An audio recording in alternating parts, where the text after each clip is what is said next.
देखो, जैसे हमें क्वेश्चन दिया जाए कि find equation of circle passing through 3 points, passing through 3 points. देखो क्या क्या 3 पॉइंट्स हैं, 0,1 मान लीजिए, ठीक है, और -2,3, ठीक है, और 2, फॉर एग्जाम्पल है ना -2। ये हमने 3 पॉइंट्स लिए। देखो ध्यान दो, जैसे हमने पढ़ा होगा पहले भी, अगर 3 पॉइंट्स एक लाइन में नहीं हैं, नॉन कोलिनियर, तो उनसे एक सर्कल पास होता है हमेशा। अगर 3 पॉइंट्स एक लाइन में नहीं हैं तो उनसे हमेशा एक सर्कल पास होता है। अगर 3 पॉइंट्स एक लाइन में हैं तो उनसे सर्कल पास नहीं होगा। मतलब 3 points are non collinear. Non collinear का मतलब अगर वो एक लाइन में नहीं है, है ना। If 3 points are non collinear, अगर 3 पॉइंट्स एक लाइन में नहीं है, then a unique circle passes through these 3 point.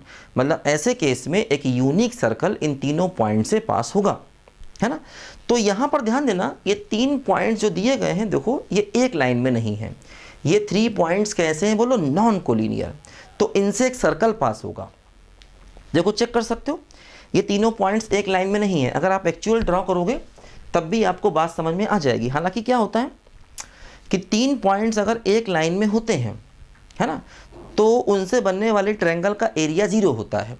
जैसे मान लो अगर 3 पॉइंट्स एक ही लाइन में है तो उनसे कोई ट्रायंगल भी नहीं बनेगा, एरिया 0 हो जाएगा। देखो जैसे चेक करते हैं, एक पॉइंट क्या है बोलो 0,1, देखो यहाँ कहीं आएगा ना 0,1। फिर एक क्या हुआ देखो -2,3, यहाँ पर दो कहीं आया -2,3। तीसरा क्या है देखो 2 -2, 2 -2, देखो ये तीनों एक लाइन में नहीं आएंगे, ठीक है। थोड़ा और चेंज कर दें, मान लो इसको हम कर दें 2,+2, तो देखो ये तीसरा यहाँ आ जाएगा। अब देखो कन्फर्म है तीनों एक लाइन में नहीं है ना।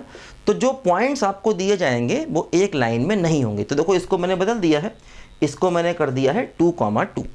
ये तीनों पॉइंट्स ऐसे लिए हैं जानबूझकर जिससे तीनों एक लाइन में ना आ पाए, तीनों नॉन कोलिनियर हो, तभी उनसे एक सर्कल पास होगा, है ना, तभी हम उसका इक्वेशन निकाल पाएंगे।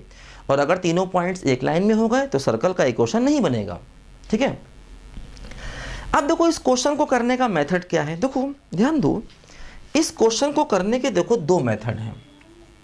देखो एक मेथड 1 ये है, जैसे आपका ये सर्कल है ना, ये 3 पॉइंट दिए हैं। मान लो मैंने एक पॉइंट ये मान लिया, देखो रफ डायग्राम, कहीं भी ये हमने देखो 3 पॉइंट्स ऐसे करके मान लिए, है ना। ये 3 पॉइंट देखो हम लोगों ने कहीं भी ऐसे करके मान लिए फॉर एग्जांपल, ठीक। अब यहाँ पर देखो एक सेंटर मान लिया अल्फा बीटा, ठीक। ये मान लो ए है ना, मान लो ये फॉर एग्जांपल पी है, ये क्यू है, और मान लो ये आर है। तो क्या हुआ देखो, सी पी बराबर सी क्यू बराबर सी आर, है ना, ऐसा होगा। देखो सी पी बराबर सी क्यू और बराबर सी आर, है ना, तीनों को बराबर कर दिया, ठीक है। सेंटर को क्या मान लिया, अल्फा बीटा। अब हमें सेंटर ही निकालना है। अगर सेंटर निकल जाएगा तो रेडियस भी निकल जाएगा। देखो ध्यान दो, सबसे पहले हम क्या करेंगे, देखो सी पी बराबर सी क्यू को ले लें, इसको बराबर कर दें। सी पी मतलब दोनों के बीच का डिस्टेंस, तो अंडर रूट अल्फा -0 का स्क्वायर प्लस बीटा -1 का स्क्वायर बराबर सी क्यू। देखो दोनों के बीच का डिस्टेंस अंडर रूट अल्फा +2 का स्क्वायर प्लस बीटा -3 का स्क्वायर, ठीक है। सी पी बराबर सी क्यू कर दिया, दोनों तरफ स्क्वायर कर दो, तो क्या होगा, अल्फा स्क्वायर प्लस बीटा -1 का स्क्वायर, रूट हट जाएगा, अल्फा +2 का स्क्वायर प्लस बीटा -3 का स्क्वायर, रूट हट जाएगा दोनों तरफ। देखो alpha square plus beta square plus 1 -2 beta, alpha square plus 4 alpha plus beta square plus 9 -6 beta. देखो अल्फा स्क्वायर कैंसिल हुआ, बीटा स्क्वायर कैंसिल हुआ। देखो इधर आए तो क्या हुआ 4 बीटा और इधर आए तो क्या हुआ बोलो, माइनस का 4 अल्फ़ा, ये इधर आएगा तो क्या होगा बोलो, माइनस का 8 बराबर 0, है ना। सिंप्लीफाई किया और कुछ नहीं किया, ठीक है। देखो alpha square cancel, beta square cancel, ये अल्फा इधर ले आए तो माइनस का 4 अल्फा हो जाएगा, ठीक है। और देखो ये माइनस का 2 बीटा इधर आके प्लस का 4 बीटा हो जाएगा, प्लस 9, हाँ ये गलती हुई, देखो 9 4 13 और 1 तो माइनस का 12 हो जाएगा, ध्यान दो, ठीक है। बोलो ठीक है ना, बताओ, माइनस 4 अल्फा और प्लस का 4 बीटा माइनस 12, देखो 4 से डिवाइड कर दिया तो बीटा माइनस अल्फा माइनस 3 बराबर 0, देखो 4 से हमने कर दिया डिवाइड, ठीक। अब देखो क्या हुआ, सी क्यू बराबर सी आर, इनको बराबर कर दिया, ठीक है।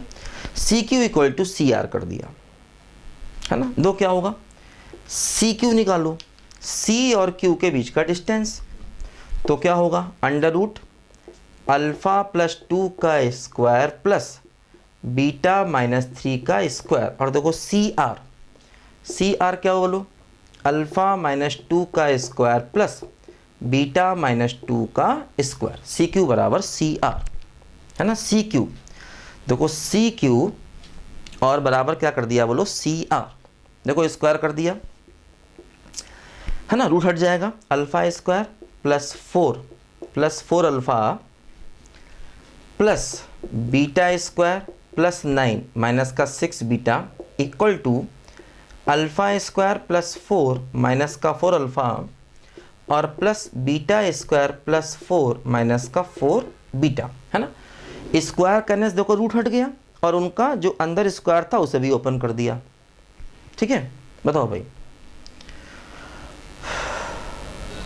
ठीक है। देखो alpha square cancel, beta square cancel, देखो ये 4 अल्फा तो प्लस का 8 अल्फा इधर ला के 8 अल्फा, ये माइनस का 6 बीटा 4 बीटा तो माइनस का 2 बीटा, और देखो 8 और देखो ये 9 और 4 13 और माइनस 8, है ना, तो प्लस का 5 इक्वल टू 0, है ना। 9 4 13 प्लस का 8 तो प्लस का 5 बराबर 0। देखो अब इन दोनों इक्वेशन को सॉल्व करके हमें अल्फ़ा और बीटा मिलेगा। मान लो ये इक्वेशन है ए और मान लो ये इक्वेशन है बी, ए और बी को सॉल्व करके देखो हमें अल्फ़ा और बीटा मिलेगा, ध्यान दो, ठीक है। बताओ भाई, एक बार चेक कर लेते हैं, देखो सब कुछ ठीक है। सी क्यू, सी और क्यू के बीच का डिस्टेंस बराबर सी आर, सी और आर के बीच का डिस्टेंस, है ना। बोलो ठीक है, सब कुछ ठीक, कोई समस्या नहीं। 8 अल्फा माइनस का 2 बीटा, हाँ ठीक। देखो अब जैसे इन दोनों को सॉल्व करें, क्या करें, देखो इसमें कर दें 2 का मल्टीप्लाई, तो क्या हो गया बोलो, 2 बीटा माइनस 2 अल्फा माइनस 6 बराबर 0, ये क्या देखो हो गया माइनस का 2 बीटा, है ना, और प्लस का 8 अल्फा और प्लस का 5 बराबर 0, है ना। इसमें कर दिया 2 का मल्टीप्लाई, देखो, है ना, और ये देखो एज इट इज था। अब इनको सम कर दिया तो क्या बोलो हुआ 6 अल्फा माइनस 1 बराबर 0, तो अल्फा बराबर 1/6, देखो अल्फा की वैल्यू आ गई, ठीक है ना। अल्फा देखो आ गया, बोलो ठीक है ना। क्या किया, इसमें 2 का मल्टीप्लाई और इसको ऐसे ही लिखा, ऐड कर दिया, है ना। देखो अब ये इक्वेशन उठा लें फिर से, बीटा माइनस अल्फा माइनस 3 बराबर 0, तो बीटा बराबर अल्फा प्लस 3, अल्फा कितना है 1/6 प्लस 3 तो 19/6, तो देखो बीटा ये आ गया, क्या हो गया, देखो हमें सेंटर मिल गया अल्फ़ा बीटा, तो 1/6 19/6, ये हमें सेंटर मिल गया, अल्फ़ा और बीटा की देखो वैल्यू मिल गई, है ना, ये हमें सेंटर मिल गया। अब देखो सेंटर से कोई भी डिस्टेंस निकालोगे तो क्या मिल जाएगा, रेडियस, और सेंटर रेडियस मिल गया तो आपको सर्कल का इक्वेशन मिल गया, है ना, सेंटर हमको मिल गया। देखो अब जैसे आप सीपी डिस्टेंस निकाल लो, क्योंकि सेंटर आपको मालूम है, सीपी डिस्टेंस निकाल लो, वो मिल गया रेडियस, सेंटर रेडियस मिल गया तो सर्कल का इक्वेशन आ जाएगा। तो एक तरीका देखो ये होता है, अगर 3 पॉइंट्स दिए जाएं तो हम सर्कल का इक्वेशन इस मेथड से निकाल सकते हैं, ठीक है। एक और भी देखो मेथड होता है जिससे हम सर्कल के इक्वेशन को निकाल सकते हैं, है ना, इसको लिखो, बताते हैं। देखो एक बात और ध्यान दो, जैसे जो सर्कल होता है, देखो ये 3 पॉइंट्स थे पी क्यू आर, है ना, तो इसको हम इस ट्रायंगल का सर्कम सर्कल भी कहते हैं, है ना। एक्चुअली ये इस ट्रायंगल का सर्कम सर्कल भी हो गया, ध्यान देना। जैसे 3 पॉइंट्स थे ना पी क्यू आर, तो 3 पॉइंट्स पी क्यू आर थे, इसका देखो ये सर्कम सर्कल भी हो गया, जो सर्कल हमने बनाया, इस सर्कल को हम इस ट्रायंगल का सर्कम सर्कल भी कह सकते हैं, ठीक है। लिखो बच्चों ध्यान से इसको।